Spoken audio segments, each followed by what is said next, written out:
TikTok, time to rock. Good evening, good morning, good afternoon to everyone who's watching from all over the world. I'm your friendly neighborhood philosopher, D Wood, aka The Dizzle. And with me now is a detective who's known me for several years and yet has not solved most of the crimes I've committed in my life. How you doing, Jay? I'm doing well. You know that video you did on different kinds of police officers that are out there? Oh, yeah. I watched that. Okay, I was just fascinated by it, and I think there's that. It could probably also be said though of like different kinds of pastors that are out there. That's what I was thinking as you were saying. But also it could be said probably different kinds of suspects that are out there. Anyway, my point is. Yeah, and really, it's that. In case anyone's wondering, he's talking about my video, why some people hate cops or something like that. Great video, by the way. Yeah, Great video. and what that really comes down to is there are different personality types, and different personality types get into certain situations, and they can behave very differently. But it wouldn't matter if you're the danger of the cop is all of a sudden this guy's got a gun and massive power over other people. That's right. Yeah, that's right. Yeah. And I'll tell you that for me, as a cop who was in the profession about 8 years before I got saved, it was the gospel that changed everything for me. It changed my perspective on everyone I encountered. It changed my perspective on the role I was serving in the community. It changed everything. It turns out the gospel cures every kind of stupid you can think of, okay, including cop stupid. So, yeah. It was, I think even though we're here to talk about your new book, we might want to get into that. But before we get started, the one question on everyone's mind, since you are a cold case detective, who killed Biggie? Do you know how many cases I get emails or I get a message on Twitter? Hey, can you solve my brother's death? Can you solve oh my goodness, really? So I always tell people that no. Because it would require me to deep dive into the details, right? And that's where I'm always lost, is on the details. So no, I cannot tell you that. I cannot answer that or any other question that somebody might put in the chat or actually ask us. Well, that is a huge letdown. I thought we were finally going to get an answer. No, you're not going to get an answer. If you're going to get a lie, basically, I would just say something that's stupid and random, so that won't work. Now, you told me. I think you told me last time that a cold case detective is never like officially retired. That you could get called up because some case that you're supposed to be working on. So you could actually like get called tomorrow, and they'd be like, hey, we just got some new info on the Taco Bell massacre of '82, and you might have to like jump into action. Because I was stupid enough to touch the case means that I will always be connected to the case and at some point appear as when I was doing Datelines, what I used to love was I was the guy who was solving the case, and the other detectives who were interviewed were the old guys who didn't solve it. Well, here's the problem now. Is I'm in danger of being one of the old guys who didn't solve it, right? Because the only things that are left are the open cases that I just didn't finish. So yeah, I hate the idea that I will now be the guy who I used to not want to be on Dayline. That's going to be me. Yeah, there are two family mottos in my family. One is, if you're going to walk on thin ice, you might as well dance. Grew up on that one. And the other is, it ain't a crime if you don't get caught. And so I don't know how other people are raised. I was raised, it ain't a crime if you don't get caught. And so I think that was pretty much the motto I had for many years as well. So that's why the gospel does change things, right? You know what I think happens, honestly, David? I think what happens is, have you heard this too? It's like we hear this story that that we hire, we're not doing a good job hiring at the point of hire. And then we hire these people we shouldn't hire. And then 10 years later, they do something they shouldn't do. And it comes back to, who are you hiring? You're hiring a bunch of racists? Here's what I think really happens. What I think really happens is we hire people who are vetted pretty well, as much as you can vet any, but nobody that vets. We have a polygraph, we have a psych, we have 2 oral boards, we have a background search, it's like proctologist kind of a background search, okay? And then we hire that guy. And I was one of those guys. I was raised in an environment with my mom where she is the most loving, kind of accepting, just her and me growing up, just the two of us, and I could not have been in a better place when you hired me. And then what happens is you get detailed out and dispatched to the worst that anyone can offer in your community. You never see anything good. And you get this small kind of microscopic view of culture, which is not real. And you start to think, well, everyone in this group, whatever group it may be, and I can work in an entirely monochromatic area where you're all the same color. But at some point, you're going to say, if you're from that side of the town, they're all like this. No, they're not all like that. That's just all you're getting dispatched to.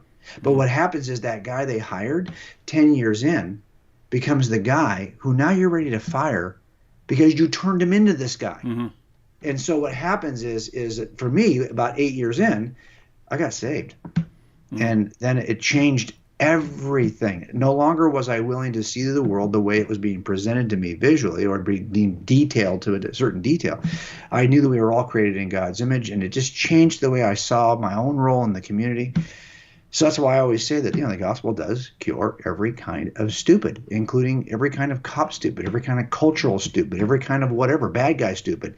You name it, it solves it. Mm-hmm. But for me, I got lucky. I was 8 years in, and I got saved. And it kept me from becoming jaded about what I was being dispatched to.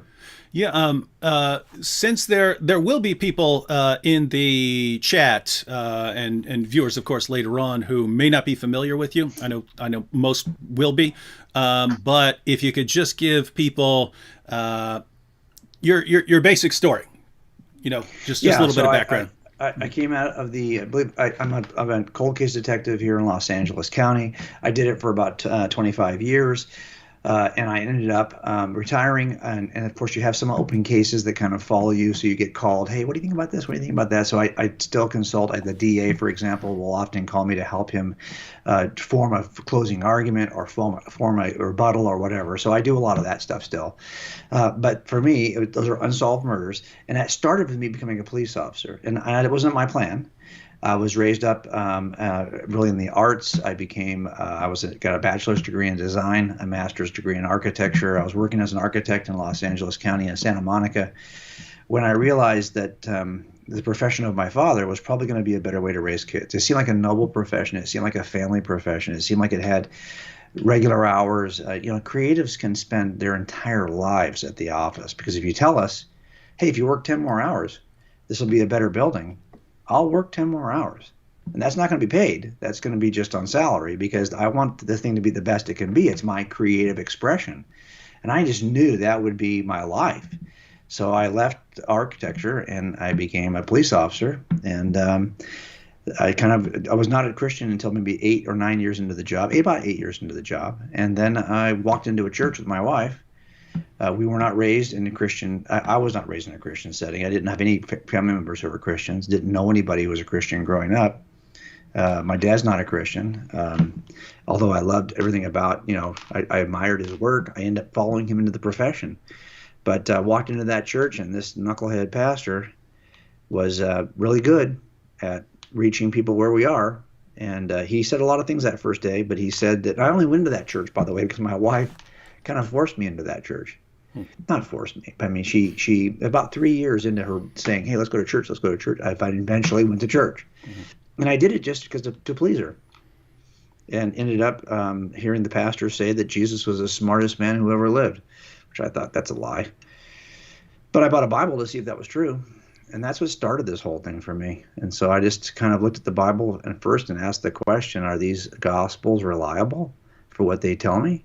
Well, there's a process in place. So I just applied the process I knew to apply to witnesses to see if these were, in fact, witnesses and if they were reliable. And that's how I ended up becoming a Christian.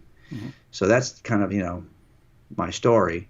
And I'm one of those few people you might meet who would say, well, yeah, well, no, look, I'm not saying that I came to faith through apologetics or through the evidence.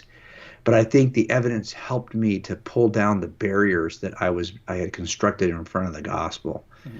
So I never would have paid attention to your stupid gospel. But then because I had all these things, I thought this is why. I needed to go through those things and kind of deconstruct my own skepticism. Mm-hmm. And that's what, luckily for me, I was in a place where I had examined eyewitnesses and I knew how to do that. So that's what I did in order to kind of knock down the walls, the barriers that I had built between myself and the gospel. And then you started cranking out some books. Eh?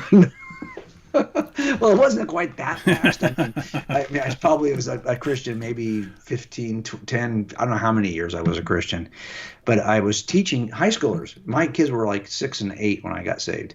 So I just hopped into their Sunday school class. And of course, the church was like, oh, you're going to be here every week? Well, not necessarily. Well, one of us is going to be here probably because the kid wouldn't just sit still. Oh, you're going to be here? Well, your wife or you, can you teach this class? Well, we weren't even Christians yet. But the church we were in said, hey, you know what? If you can teach the curriculum, you can still help. So we got the curriculum a week before the kids got it, and we figured out what to teach. And before long, we're teaching Sunday school. But by the time I'm a Christian and my kids are getting older, I just followed them. Mm-hmm. And they were like high schoolers. I was their high school pastor by that time. I was a believer, and I had actually been to seminary by that time. So were kids like, oh, cool, this guy's a detective? Or were they like, uh-oh, we got a detective around here? Well, you know what? Yeah, a little bit of both. I think when I was working gangs, I had a partner who was much younger than me, and he was hipper than me. And I find that hard to believe. Come on. Yeah, I know, right? We were just talking before we started, right? You're the old guy in the room. I'm the old guy. So, but I was the old guy then, too. I was probably 40. And no, I wasn't.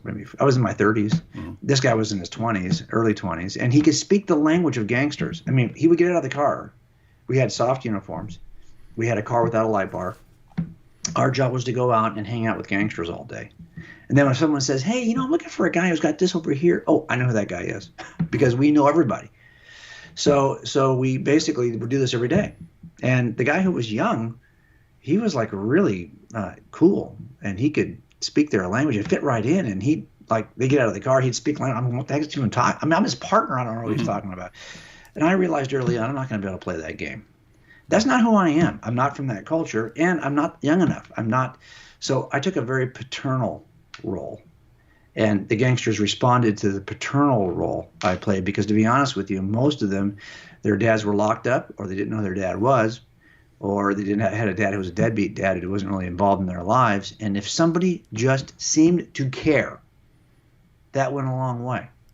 So as a youth pastor, I knew I couldn't be the cool guy who knew all the songs they were singing, but I could be dad. And I just was dad. And that was how I basically served as a youth pastor. Well, now things are making sense that you wanted to be a cold case detective because you could get into the mind of someone who committed a crime like 50 years ago. Because, you know, that's your mindset, right? You're like, I get that.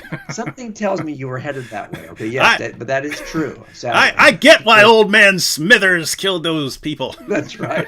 They were on his lawn. They're on his lawn, I say. Get off my lawn, dang it. Solved. Yeah, exactly. I do worry sometimes, though, David, that I can get to that point where I start to see that get off my lawn kind of attitude. And so I've had that a long time, and I'm not even that old. Well, but my grandfather was not like that. My grandfather Warner, whose name I have, he was like this. He was teachable, and he was humble, and that gave him a youthful kind of aspect of his. And so I want to be that guy. I want to be teachable. I want to be humble, and I want to be accessible. That's what keeps you young. I look at myself in these videos, like we're doing this live. Okay, I know when I watch this video, I'm going to be very disappointed with the fact that I am now at this age. I don't feel this age inside. But when I see myself, I'm like, oh, really? But the reality of it is that age has to, I mean, I can't fight the chronological issues, but I can fight the mindset. And so I just have to kind of hang on to the things that my grandfather showed me when we were growing up. He was always the youngest person in the room, and he was like, he died when he was 90. So I think that this is, I want to be like him.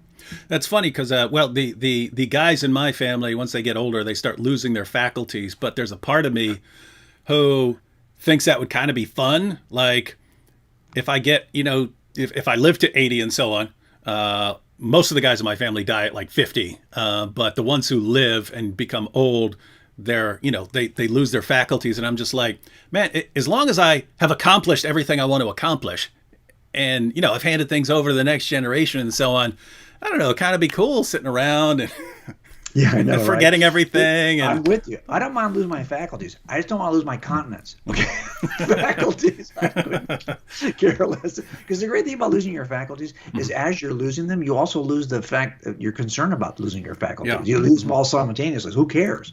Yeah. So I think that's yeah, that. I'm with you on that. I agree with you on that'd that. be kind of cool. Yeah. Now, books. Most people would be familiar with you from Cold Case Christianity. But you've got this new book, and I have to say it's a little concerning because mine already came with blood spatters on it. So, I You know mean, what I'm worried about? I mean, this is just an aside, you and I. uh That the first version of this has the shiny blood spatter. this is But shiny. I saw a bunch that don't have that shiny. They just kind of printed them up cheaper. Yeah, So I'm hoping that you that can see the stays shiny. on. Yeah, it looks Yeah, like see? it's actually Yeah, blood. making sure the light shines off it. Yeah, I Yeah. like that. No, it looks like Right? wet blood.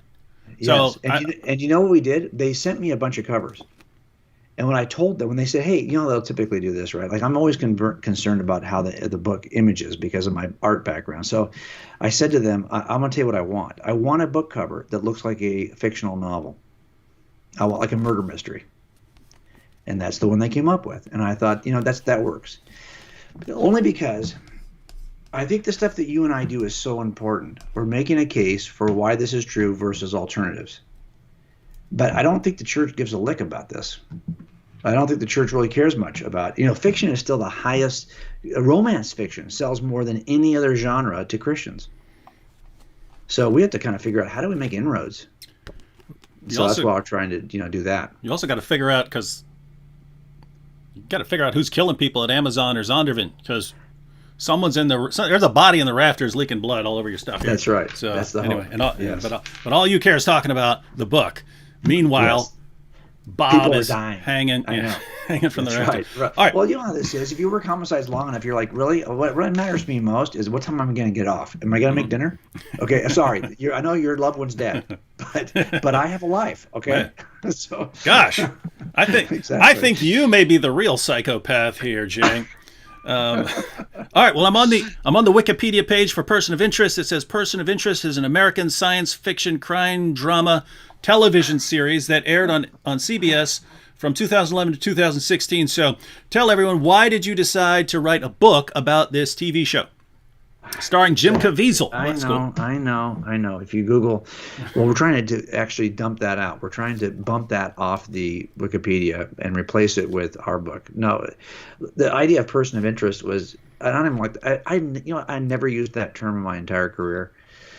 But it started to pop up, I think, after either right before or after 9/11. Usually it started off with like terrorism and like, who's the person of interest, who is the primary witness to something. I saw it used this week where they're talking with the kid who's on trial for the Kenosha shootings. Like, a person of interest is the person who's chasing him, because even victims are being described as persons of interest.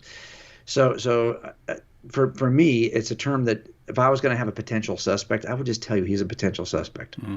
I would probably just use those terms. Mm-hmm. Or I wouldn't probably tell you anything, because if you're asking me as a reporter, I'm not going to tell you anything. You can get that information once the case is filed. Mm-hmm. I'm not going to tell you anything in advance.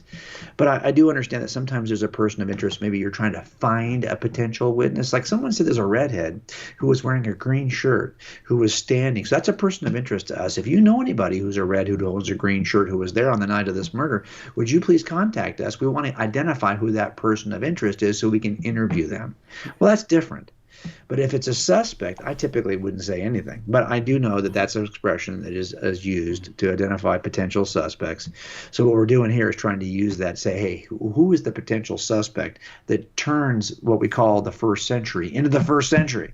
Mm-hmm. Right? Because it wasn't the first century. It was never the first century. It was always how many centuries into the history of humans? Many centuries.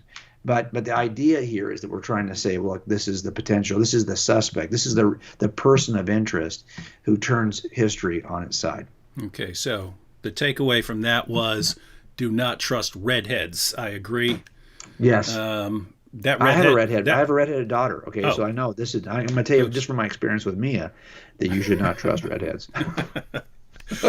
All right, now for everyone in the chat, if you've read or if you started to read Person of Interest, let us know your thoughts over there in the chat. Or if you've read one of Jay's earlier books, let's see, you had Cold Case Christianity, you had God's Crime Scene. Were there any more? Those are the ones I remember. Forensic Faith is the other Forensic Faith. Apologetics book, yeah. Yeah. Mm-hmm. If you've read any of those apologetics books, let us know in the comments section what you think. And Jay, this is a really, really kind of big book as far as covering anything we might want to cover in a short live stream. But why don't you give people a taste, and you could go in any direction you want. Okay, I'm going to go ahead and go in the direction that you inspired, because it was our talk about a year ago when I was still trying to formulate ideas. It was before I'd actually submitted the manuscript. And that's why I mentioned you in the first paragraph of this manuscript, because it was really important. I'm only taking a very 30,000 feet view of the stuff that you deep dive here on this channel constantly. So I knew that you were the Jedi Master that would. I was just happy to be the Padawan in this sense. Okay, so I want to share with you just real quickly a presentation. Oops, I messed it up already. Dang it! Hang on. You're going to control that. Why am I doing that? Okay, so here we go. So here's the presentation for. I had this all set up. There we go. Now we're good to go. All right. So okay, you'd like me to put your slides up on the screen? Yes, put the slides on the screen. And you have that great art background. So yes, this is how I always do it. They gave me 2 years to develop these presentations first before I began writing. So here's kind of the fuse that leads up to the explosive appearance of Jesus. Here's what we're doing in this book. We're saying, hey, if you don't, I do a lot of no body murders, and that's where someone gets rid of the body and they claim this person ran off.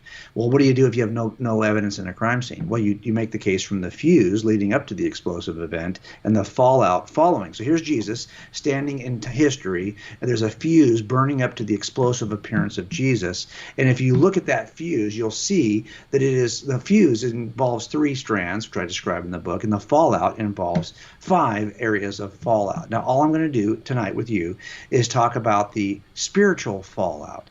And so here's what because that's something you talk about a lot here when you're talking about Islam. So if you look at Jesus on the timeline of history, you have a fuse leading up to the appearance of Jesus and fallout that follows the appearance of Jesus. Now, there are a number of world religions that are on the fallout side of Jesus. And I've got them listed here. Now, I'm putting in New Age, but clearly that's not an organized world religion, but there is a view that's held by many millions of people across the globe. So here we have these 4 kind of theistic or spiritual worldviews, let's put it that way. Interestingly, you will find Jesus in every one of these. You will find Jesus mentioned because he's either mentioned, merged, or modified. In every one of these, on the pages of the Quran, as of course you know, on the Holy Scripture of Baha'u'llah, the Baha'i faith. So in all of these, even New Agers will mention Jesus in a very admirable way. Now, interestingly, though, there are some world religions, and let's just go back and show you those that precede Jesus. Here they are in the fuse. So these are ancient mythologies, and some of these are still active world religions that preceded Jesus. Interestingly, Jesus is also mentioned and merged and modified in these world religions, which makes no sense, right? Because they precede Jesus. But here's the thing. A lot of these extend into the Common Era. And as the worshipers were worshiping in the Common Era, they now began to change or include or modify their beliefs to include Jesus. So let me show you what I mean by that. So here's kind of the chronology of Jesus in time. Let's go to something quite ancient, Hinduism. That precedes Jesus, but it turns out that if you read the writings of Hindu leaders today, you'll find that they mention Jesus in a very favorable light. In fact, they even merge Jesus in, and they consider him to be part of their construct. They consider him to be divine. The world leaders in Hinduism will actually mention Jesus in a favorable way. For example, they will mention the details of Jesus's life. They not only consider him favorably, they merge and mention his detail. You could reconstruct part of the story of Jesus just from the teaching of the leaders of Hinduism. So, for example, if you were someplace where Hinduism dominates the landscape, well, it turns out that Jesus You know something about Jesus just from your own Hindu leaders because he is embraced in some way. Now let's take a look at the second, Attis. No one's worshiping Attis anymore. But it's interesting that after Attis worshipers enter into the Common Era, they begin to modify their beliefs. And they begin to modify them in a way that sounds like Christianity. Never before. You won't find these descriptions of Attis prior to Jesus, but after Jesus, suddenly Attis, his body did not see corruption, just like Jesus. They somehow, now suddenly the Attis story includes a death and resurrection. This is not something that Jesus borrowed from Attis. This only occurs in Attis worship after Jesus. And for example, Heracles, very similar. Once Heracles is worshipped after Jesus, the worship of Heracles modifies. It changes. Suddenly he takes on the language, the titles of Jesus. He performs the miracles of Jesus. He sounds a lot more like Jesus than he did prior to Jesus. Well, why is that happening? Same is true for Krishna. As a matter of fact, if you look at how people worshipped Krishna prior to Jesus, it's very different. The titles given to Krishna prior to Jesus, very different. So again, you see this change occurring based on the influence of Christianity on other world religions. In fact, you'll see that people today who are like Hare Krishna will argue that Jesus is, in their minds, the perfect guru, someone who is sent by God. They even will give him the title of Son of God and Lord. So again, you see this happening. And by the way, they'll also repeat the details. So if you were to look at Hare Krishnas across the globe, you would learn something about Jesus from non-Christians because they are either modifying, mentioning, or merging Jesus in some way. So if you look at the Mithras, for example, often Mithras is offered as like, oh, the story of Jesus was stolen from Mithras. Well, really, study Mithras.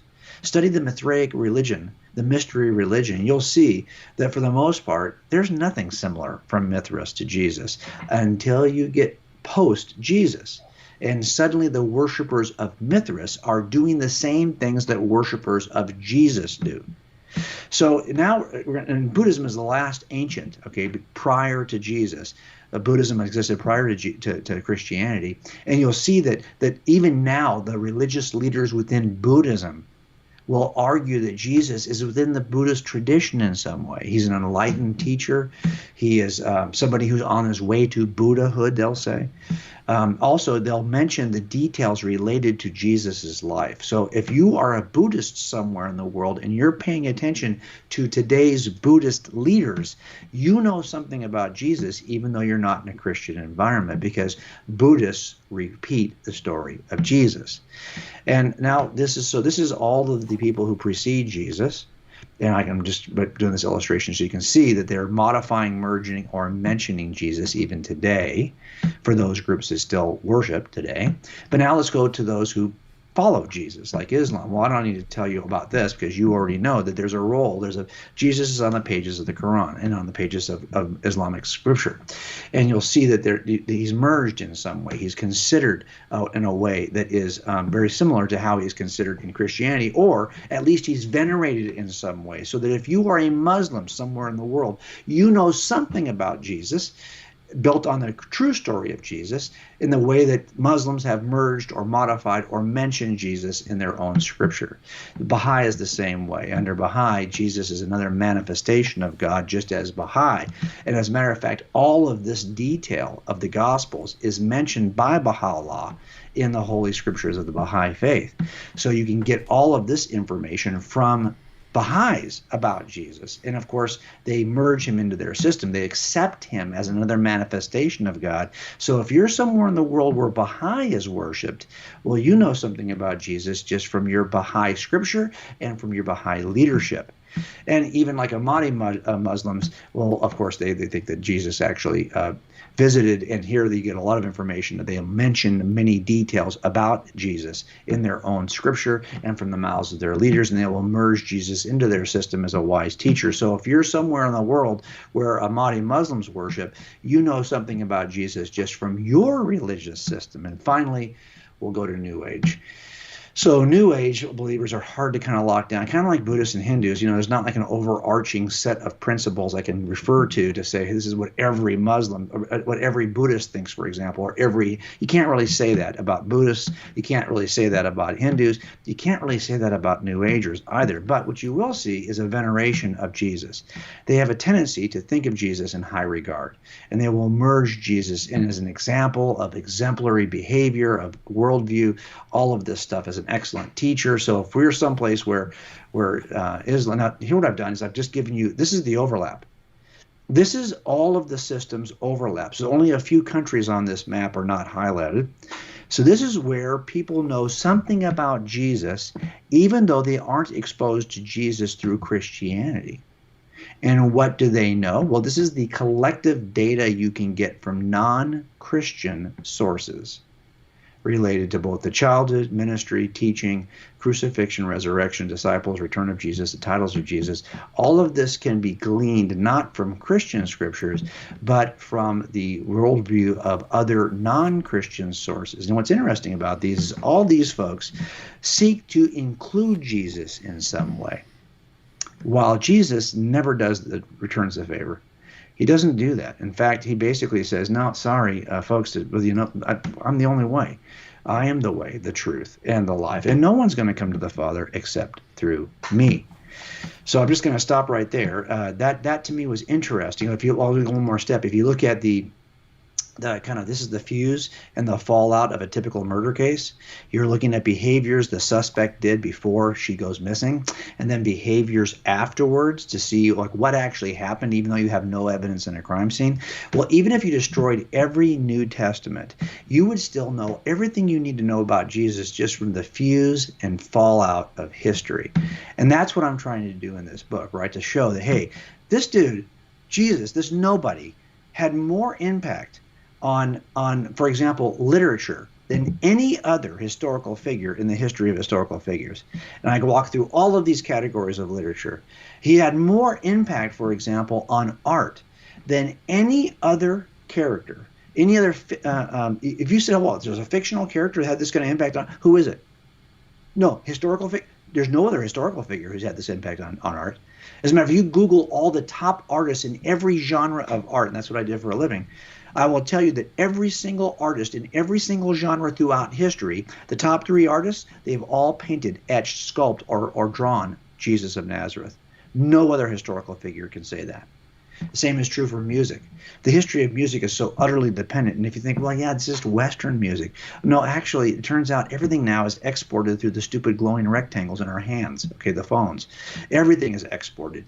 This impact Jesus has on music is global. And the history of the instruments we play, the musical notation in which we read and write music, harmonies we use within music, all came out of a culture of singing that Jesus initiated. Wasn't initiated. The Jews had this culture. David wrote psalms. Jesus sang a hymn, probably a psalm of David, at the Lord's Supper. No one has been sung about more than Jesus of Nazareth, period. And all of our educational, if you think you know anything about upper education, the kinds of universities that we know today were founded by Christ followers who were raised up in a worldview that is a teaching worldview. Jesus said, tell you what, make disciples, teaching them everything I have taught you. He initiates a teaching culture. And as a matter of fact, all of the scientists in history who mattered, the scientists who founded the major scientific disciplines, for example, during the scientific revolution, sorry, they're not Muslim. They're Christian. There was a golden age of scientific discovery within Islam, but it was superseded and overwhelmed by the Christian worldview that is now responsible for more founders, fathers, and mothers of scientific disciplines than any other group, than all other groups combined. Not only that, you can reconstruct more about Jesus from science fathers than you can from church fathers. That's how much they wrote about Jesus. And finally, there's the thing we talked about tonight, which is world religions. No one has had this impact on world religions. So this is why I'm going to stop sharing this. Well, I'll let you stop sharing the screen. So this is why, David, I am so committed to this project, because I feel like we just have not been taught this in schools. For the most part, we don't hear about this, the impact of Jesus. We've forgotten that we're standing on the shoulders of Jesus of Nazareth and his followers. In all the things that mattered to me as an atheist, that was art, literature, music, education, science. Those things would not be as we know them today if not for Christians and not for the worldview inaugurated. The reason why we call the first century, there's nobody else who could have done this other than Jesus. And by the way, if there's no other fictional character that has had this kind of impact, it's reasonable to infer that Jesus is not a fictional character. And if there's no other mortal human who has had this kind of impact, then it's reasonable to infer that Jesus is not just a mortal human. He's had the only kind of impact, you can only describe it. If God entered into his own creation, I'm guessing he would have this kind of impact. And that's the kind of impact that Jesus had. That's interesting. So that last thing you said right there, you could actually make a kind of Bayesian argument out of that. I don't mean using a full-fledged Bayes theorem, but you can use a modified form of Bayes' theorem to compare hypotheses and say, so if you have this hypothesis that Jesus is Lord versus this hypothesis that he's a mere human being, or this hypothesis that he is a fictional character, and then you develop expectations based on what you would expect from the hypothesis. So just pretend that you didn't know any of the evidence that you would cover in your book, and you say, okay, if Jesus were just this, what would you expect to find? If Jesus were this, what would you expect to find? Oh, if Jesus is actually Lord, and this is sort of God's entering into creation, what would you expect? And then you say which would fit the evidence better. It is interesting that everyone wants a piece of Jesus, right? I mean, everyone wants to have Jesus. Like, I don't care whether Muhammad agrees with me or not. I'd be kind of horrified if Muhammad agreed with me on a lot of things, even though he does. I'm kind of joking there. Muhammad, because he drew a lot of things from Christian beliefs. You do have a lot of similarities, but it would never occur to me if I were inventing something that I have to include Muhammad, or I have to include Buddha, or I have to include any of these other people, and yet everyone wants Jesus on their side. Yeah, it's interesting to me because I think that and I always say it this way. When I had a case one time. It was a woman who was killed in 1979, and she was pretty promiscuous, and she was had a lot of boyfriends. And so I had a suspect pool of about 8. And I had good reason to have 8 in that suspect pool, given the kind of life she was living. But ultimately, I took those 8 and I started working through those 8, and one emerged from the 8. And the reason why he emerged is because he had unique characteristics that the other 7 didn't have. So, for example, he had a unique relationship. He had a unique kind of anger level. He had a unique access to her. He had a unique skill set to build the kind of weapon that was actually used in the crime. This separated him from the other 7. And when you see that uniqueness occurs, where you just have 7 who seem like they're kind of the same, and then you have the 1, that kind of gives you a direction in terms of who you should be looking at. Well, something similar happens with Jesus, right? In the sense that he offers a unique worldview which excludes any other involvement of any other system. And he also offers a way to God that is unique in the sense that, it's not what you can do, and that every other system offers a set of checklists. Do this, that, and now you have access to God. Whereas he's saying, no, actually, we think you're so lame, you can't do any of that stuff. I'm going to have to do it for you. That's a unique view. So it's just that the fact that everyone will hat tip and mention him, yet he won't return the favor, it seems odd to me. Right? I mean, it's not like he's the first founder of any world religion. He's following Buddhism. He's following Krishna. He's following Hinduism. He's following Zoroaster. These are things that he doesn't care. He's following, even in Judaism, he's saying, no, there's a break here. Yes, he's within that tradition, but now I am the only way to the Father. I don't know how except through Jesus. I don't know how that's a very different, he's that one suspect in 8. That seems to separate himself based on his uniqueness, which is why, honestly, that's one of the reasons why I was so intrigued by him. The more you study other faith systems, the more confidence I had in Jesus. Mm-hmm.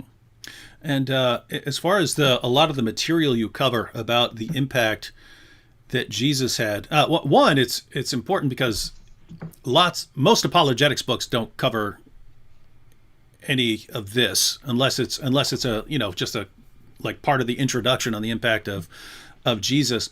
But there's tons of apologetics books that would cover Jesus' resurrection, arguments for the existence of God, things like that. But I was this really hit home with me. This was several years ago.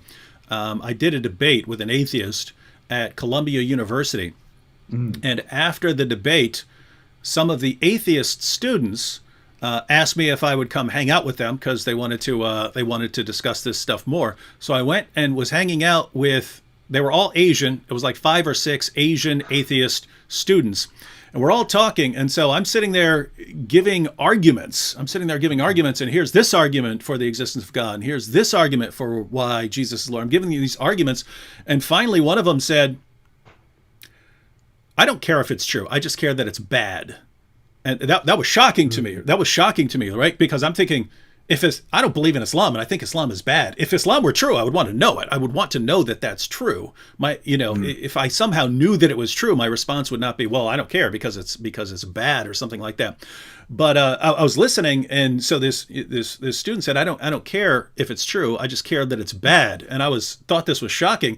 And so I asked the student beside him, hey, do you agree with that? And she said yes. And I went down the line. Every last one of them all agree. They don't care if it's true or not. They only care that Christianity is bad for the world. And so I thought that was interesting that I'm sitting here giving arguments to people who do not care about the arguments at all.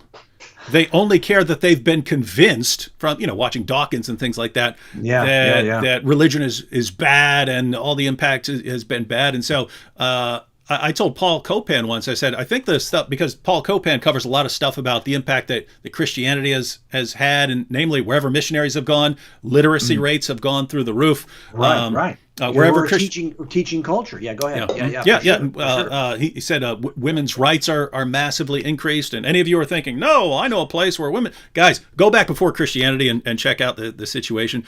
The work ethic in why Europe took off massively is because it was like part of Orthodox Protestantism that a certain work ethic is that work was good. It's good to work really hard and so on. And things just took off. And so it's and then as you were talking about on science, like the atheists almost had me convinced for a while that they were the driving force and stuff. And so as you go back, I mean, for the first 2 centuries, the entire scientific revolution, everyone there is either a Catholic Christian, a Protestant Christian, or some sort of heretical Christian, but they all believe in God. They all believe in the Bible. And not only that, they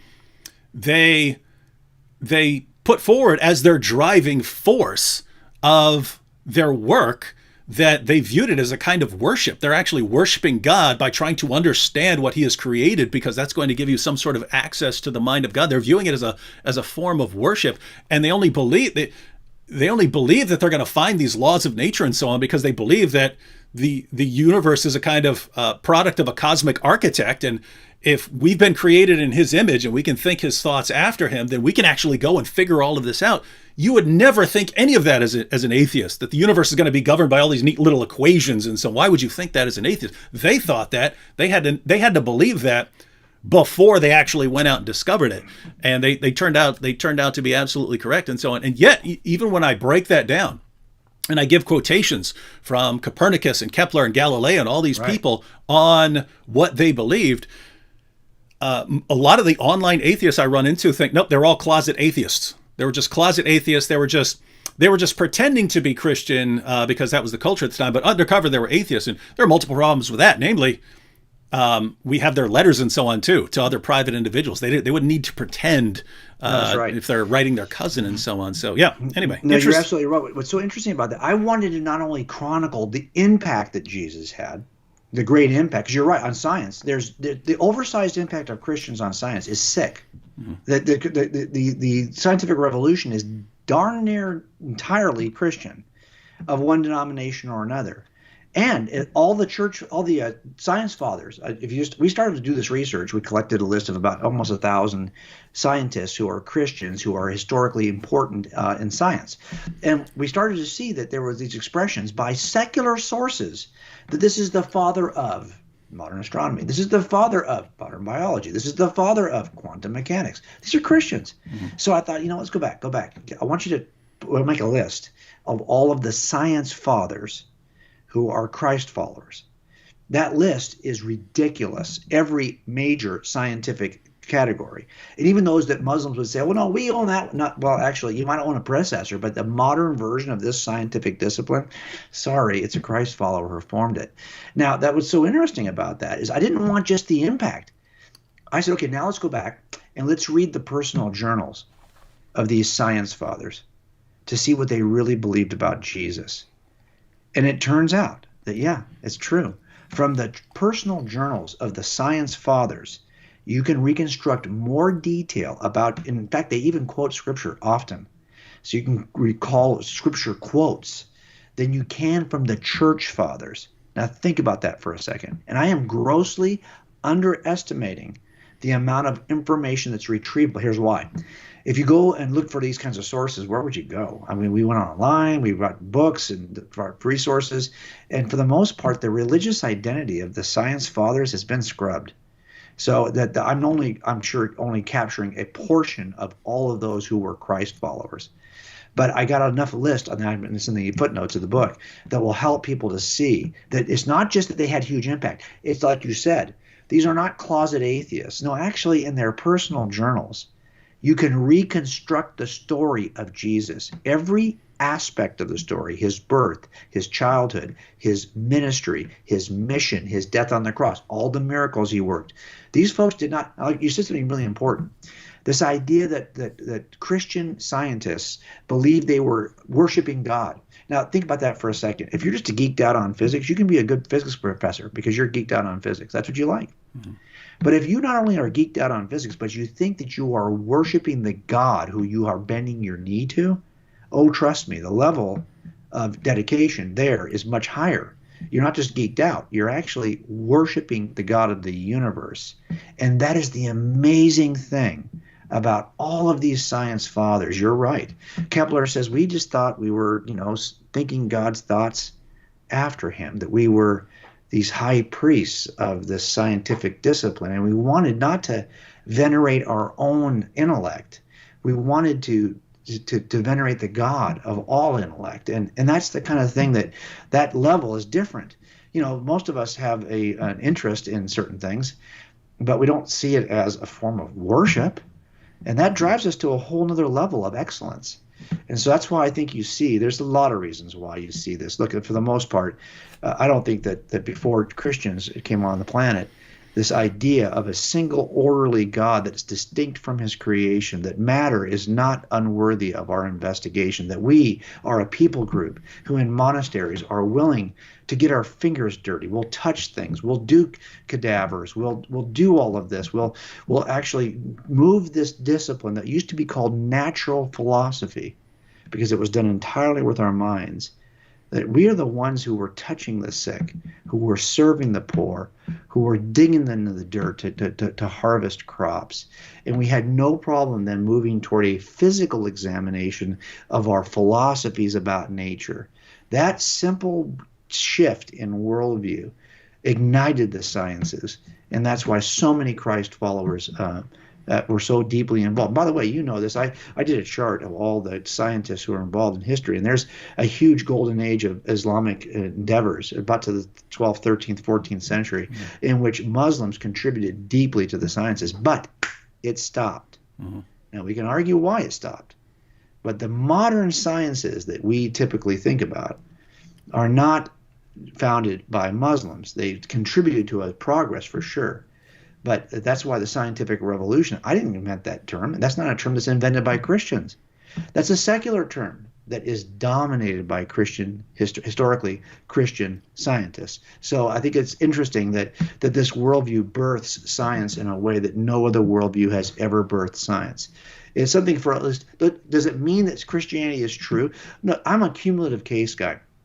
I've never gone into a jury trial with one piece of it. I don't even like cases that sit on one witness. Good luck with that. I would much rather have a cumulative case so these can be a check and balance system in place from evidence. And that's what we have here. That this one aspect of history does not demonstrate that Jesus is God. But when you put the whole case together, it's harder, I think, to ignore who Jesus really was. And the scientific aspect kind of fits the same pattern as the other issues you mentioned, in that the religions that came after Jesus, they tried to incorporate him somehow. And even the religions that came before Jesus, they tried to rewrite the script a little bit to include Jesus after Jesus came along.